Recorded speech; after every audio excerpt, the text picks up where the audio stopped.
a structured compensation for any life lost, through any attack by wildlife, because there is that particular, that law is there.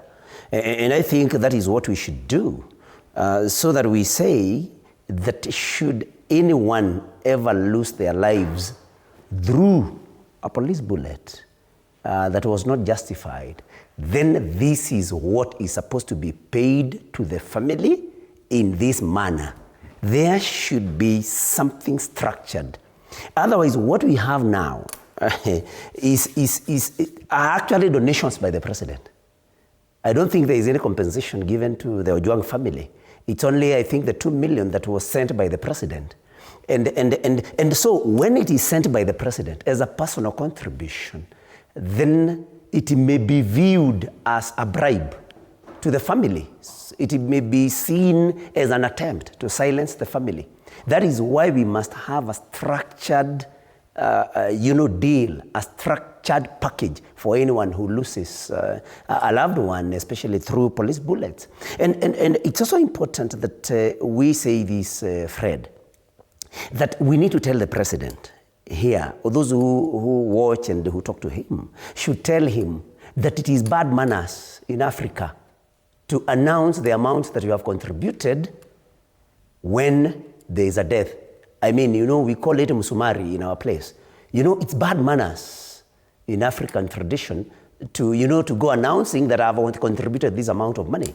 So let the president send the millions that he's sending, but let it be between him and the families.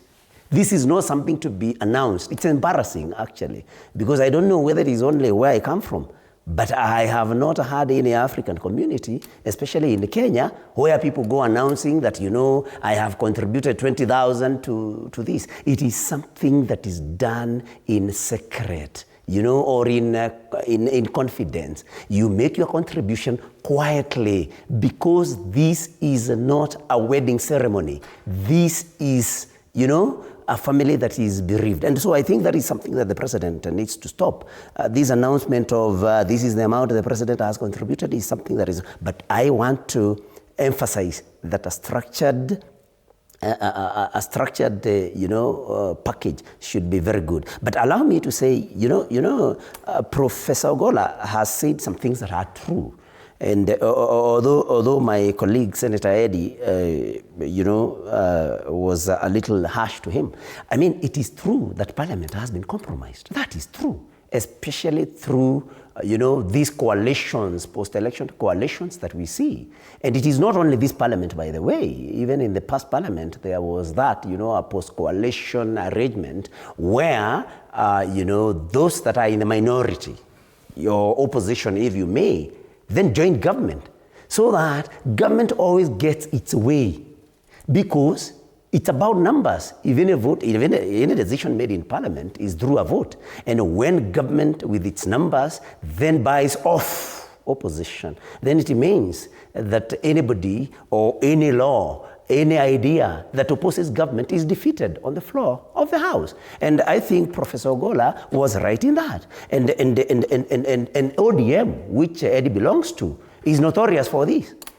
And it's not just in this government. That is what it does all the time. And I think that compromises, the structure of how Parliament is supposed to work. Because, government is supposed to have, an opposite or a government in waiting, which now then critiques government. So when the other side then is bought, in quotes, then it's always a problem, and Prof was right. But I want to tell Professor Ogolla also that not everything can be done in Parliament.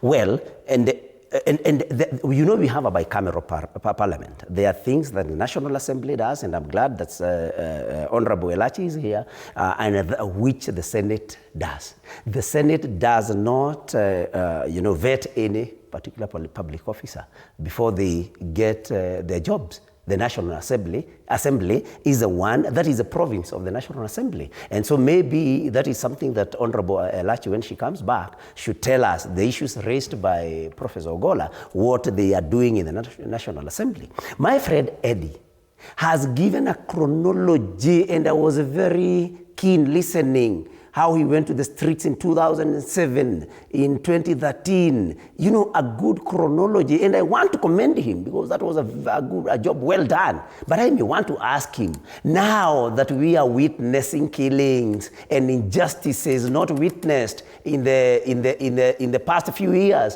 what has happened to him and his party? Okay. That now, and that is what Professor Ogolla wanted to, I actually asked. You know, this person that has been very consistent in fighting for human rights, going to the streets, now with the killings that are happening now, I mean, with the injustices being visited on Kenyans, with the mismanagement of the economy, with the disrespect to even churches, what happened? Okay. Because then Professor Ogolla's assertion that people, when they get money and power, they are silenced, then it will stand. So maybe it is also something that my very good, friend Eddie may want to tell us what changed. What has changed? All right. That is fair to me to answer. Briefly, because I don't want us to spend too much time on this. I need us to move to the next discussion. Right of reply. Right of reply, very fast on the compensation.